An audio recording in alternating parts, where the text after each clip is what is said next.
Assalamu alaikum wa rahmatullahi ta'ala wa barakatuhu. Al'umma 'yan uwa 'yan Nijar barkanmu da warhaka.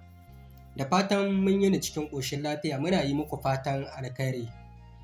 Kamar yadda kuka ga mun sa muku wannan bidiyo na wannan malami a jihar Maraɗi ne inda wannan bidiyo na wannan malami ya bayyana cewa a shagunan da suke ciki inda ake haya a babbar kasuwa ta garin Maraɗi an hidda su daga cikin waɗannan shaguna da suke ciki su kaɗai ne ya nuna cewa su kaɗai ne iya zabarmawa su kaɗai ne aka hudda daga cikin waɗannan shaguna.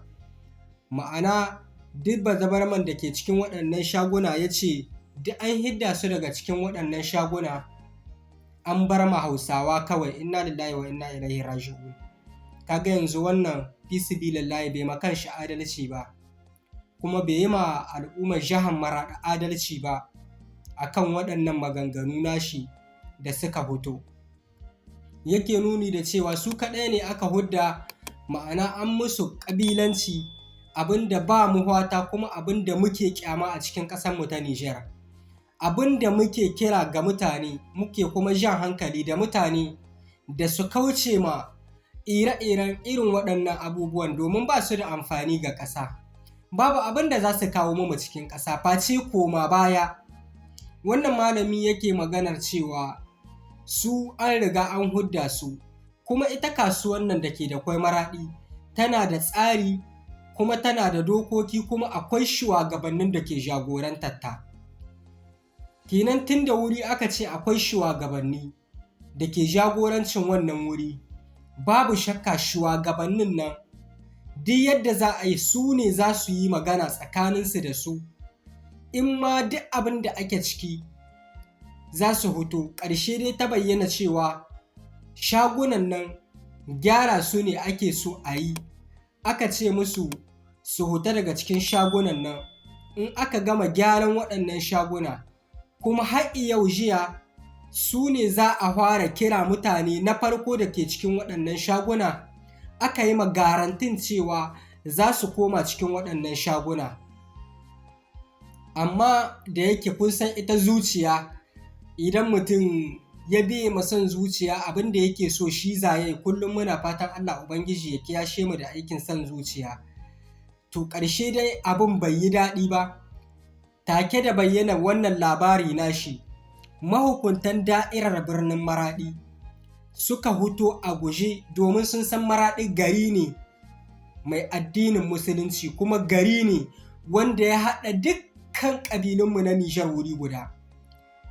Kenan Maraɗi ba ƙaramin gari ba ne ba wanda za a yi sake a ji irin wannan magana ta taso a yi banza da ita. Tuni mahukunta suka shigo gaban lamarin, suka zo suka tabbatar da cewa wannan magana da wannan bawan Allah yake yi ba gaskiya ba ne. Kuma shi da kanshi ya hito yana cewa ya yi kuskure ga wannan magana tashi. Jama'a ina za mu tahiya? Abin da ka san ba gaskiya ba ne ba kake bayyanawa. Duniya ce za ta ganin abin da kake bayyanawa, kuma daga ƙarshe ka dawo kana da ka sani inda ma ba ka yi ba. Kun ga kenan wa gari ya waya. Kenan ka gayi abin da ba shi ba, kuma abin da yake so ya kawo tashin hankali ga ƙasa, kuma daga baya ka zo ka ce a na yi maka ahuwa, wannan batu kana neman a yahe maka. Za a yahe maka a matsayinka na ɗan ƙasa, amma yana da kyau a ce duk abin da ba gaskiya ba, don Allah don annaba al'ummar mu ƙaurace mushi. Mu ƙaurace ma faɗin ire-iren waɗannan maganganu. Za ku ji cikakken bayanin a cikin wannan bidiyon da ke shigowa. Insha Allahu, in Allah Ubangiji ya so ya yarda, Allah Ubangiji ya kare ƙasarmu ta Nijar. Allah Ubangiji kuma ya kare shugabanninmu na Majalisar Ceton Ƙasa ta CNSP.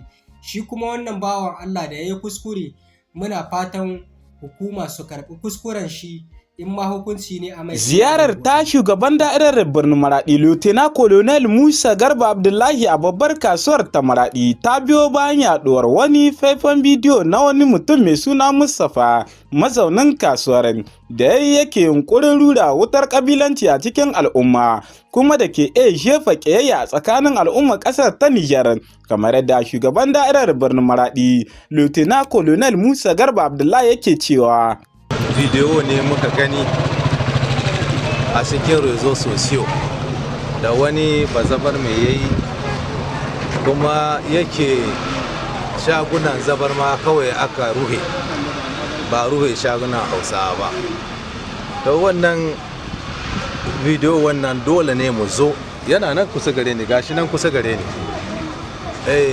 Butik wannan butik 88 ne ba ida ba, da ba ida ba sun shige su haka ba su biya ko dala.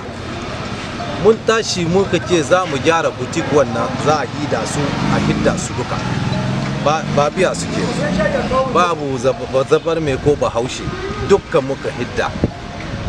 To shi yake ban san don bai ji daɗi ba ne yata yayi bidiyo yake zabar ma kawai aka hidda, koko yana so dai ya gama hada. Ko meye fa'idar yin hakan ga malamin da yayi faifan bidiyon?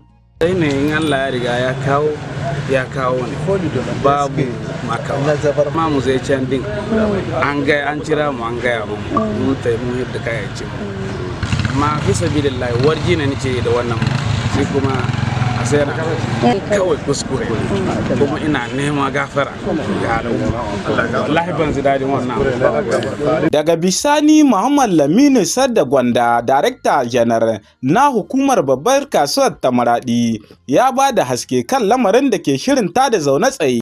Ko sai da muka tara su ga mutanen dukansu muka ba su dele na su kwashe kayan su saboda za a dawo wa wannan entrepreneur din da ya samu wannan shacce da ida ba zai yi tawayen su tare da yardar su. Ran Juma'a su suka kira mu da kansu suka ce mu zo mu gani sun kwashe kayan su, kuma muka zo haka nan muka rihe. Malheureusement sai aka samu incident wanda muka video da ta hito. Shi ne muke so mu nuna ma jama'a duniya gaba daya mu kasuwa gyara ne ake yi, kuma sai da muka ba su dukansu assurance da an kare wannan aiki su da ke cikin wannan shaguna hada ba su aka yi ba, su suka sa kansu ciki. Muka ce za mu ɗauka sunayensu gaba ɗaya, muka ɗauki ma sunayensu, muka ce in an kare wannan aikin su ne ke da priority ɗin komawa wannan kenan babu matsala tare da su. ba san menene yasa ba ya ɗauki wannan kudiri shi da kanshi wannan video. Kuma babban magana ta biyu, shi president da an digaja shi ga yana kusa na shi ma yana daga cikin wanda abin ya shahuwa. Kenan ba harkar kabilanci bace nan ga harkar kasuwa ce, wanda ce kasuwa wajen neman arziki ne, wajen neman kuɗi ne. Kenan babu kabilanci cikin kasuwanci. Mu a nan Nijar, a nan Maradi, ko ina muna zaman lahiya tare da zabarmawa da hillani da buzaye da hausawa duka kan mu guda yake cikin kasuwa. Babu wanda muka keɓe da waje muka ci a'a wannan akwai wani kabilanci wanda muke so mu nuna mashi. Haɗin kan 'yan ƙasa da samar da zaman lafiya a cikin al'umma shine babban burin da gwamnatin ceton ƙasar ta Nijar ta saka a gaba.